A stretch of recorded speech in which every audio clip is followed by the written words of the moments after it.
شهر رمضان الذي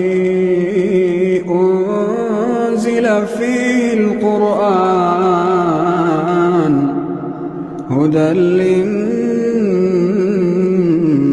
وبينات من الهدى والفرقان فمن شهد منكم الشهر فليصمه ومن كان مريضا أو على سفر فعدة من أيام أخر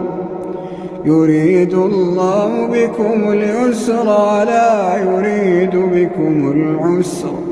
ولتكملوا العدة ولتكبروا الله على ما هداكم ولعلكم تشكرون.